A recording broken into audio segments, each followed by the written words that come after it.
never had it good, babe. I guess you never knew I could, babe. But if you let me into you, let me hear you say, hey, hey, ain't more hey. Hey, hey, ain't more hey. Yo, so what's going on? Yours truly. Mind if I do a little adjusting here? Alright, hope everyone's having a good old weekend. I'm having a decent weekend, kind of bored, but passing by doing videos and watching football and all that good old stuff.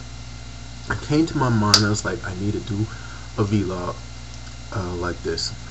History of hip-hop in Atlanta and of course in the South. And I felt like the reason I need to do this because I keep on having, every time I think about hip-hop in Atlanta or music in Atlanta, how I grew up in Atlanta. Now, either I'm originally from Washington, D.C. I spent most of my high school years in Atlanta. Actually, almost every one of my high school years in Atlanta. Anyway, I remember back in the day when I went, first moving down to Atlanta. My parents got out the military and wanted a place to pretty much, start new life, I guess you could say. And during that time in the early 90s, Atlanta was pretty much a booming place. They had just got the bid for the Olympics and they were doing a lot of construction, and pretty much everybody and their mama started moving down to Atlanta again, pretty much like how they're doing now.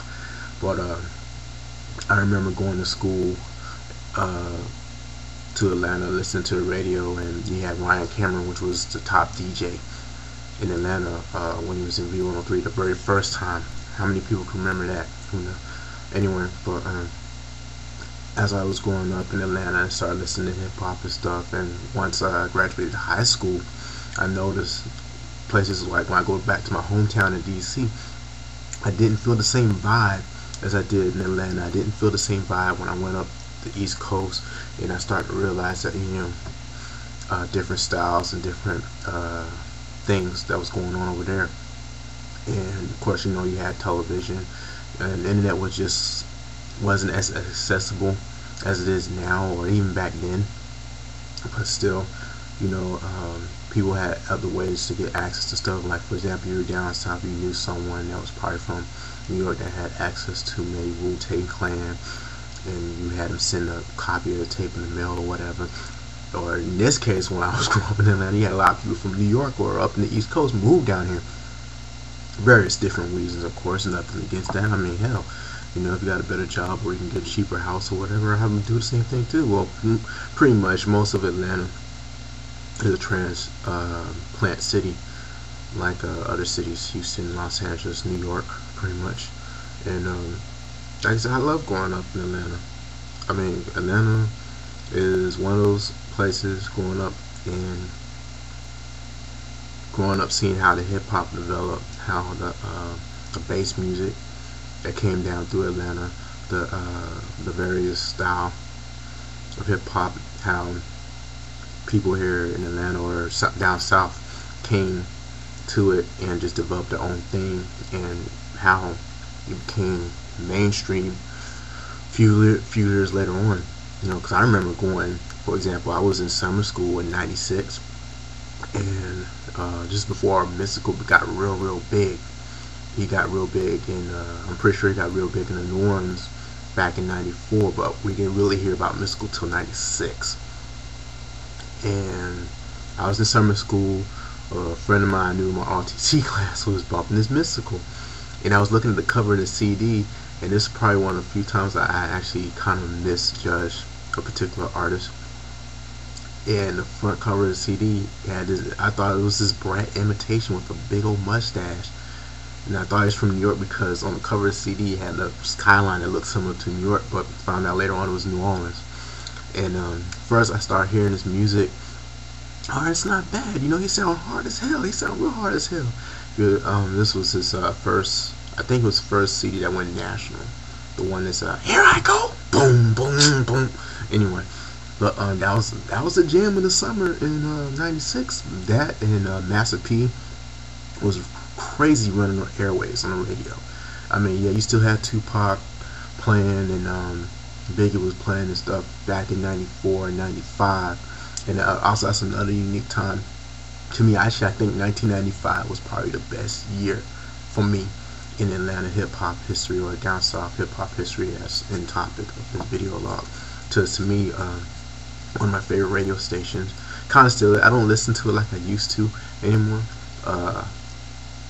Hot 107.5, well, it's 107.9 now, but it's 97.5. It's now 107.9 now, but it used to be called Hot 107.5. And Ryan Cameron was there for a real long time, and he kind of pretty much set the tone.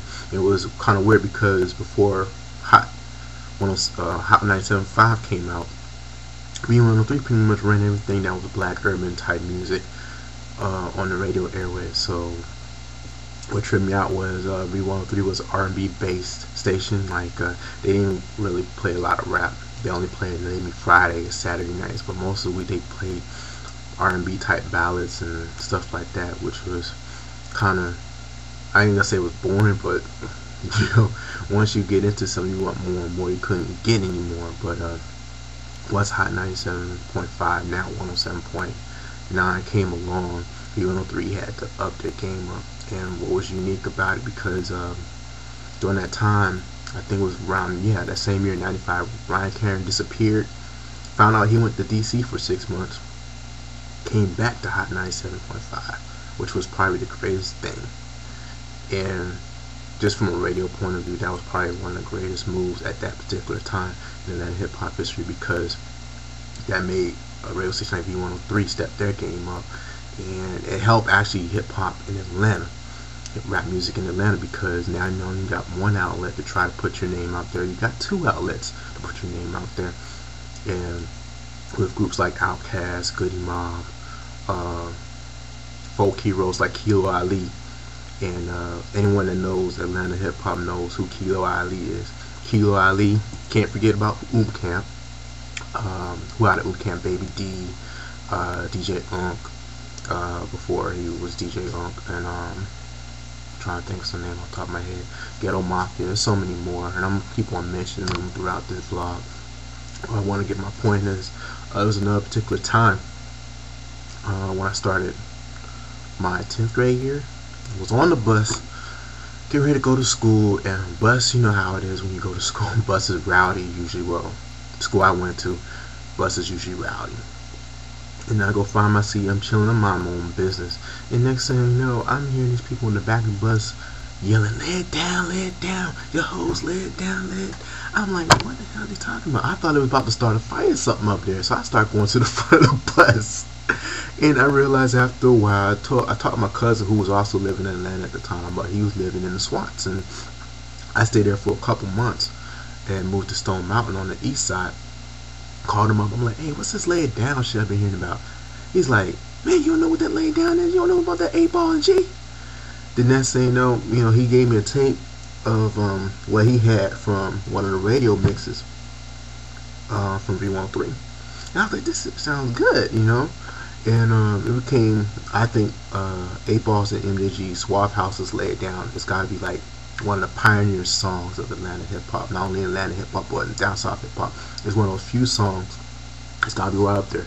When you can go 50 years down the road, 100 years down the road, anyone want to talk about Atlanta history and hip hop, or down south history and hip hop, this song was definitely got to be it in my mind, because it kind of presents the South.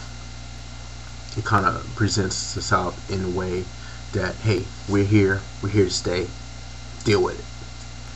And 8-Ball MJG, they deserve a lot more credit than they should.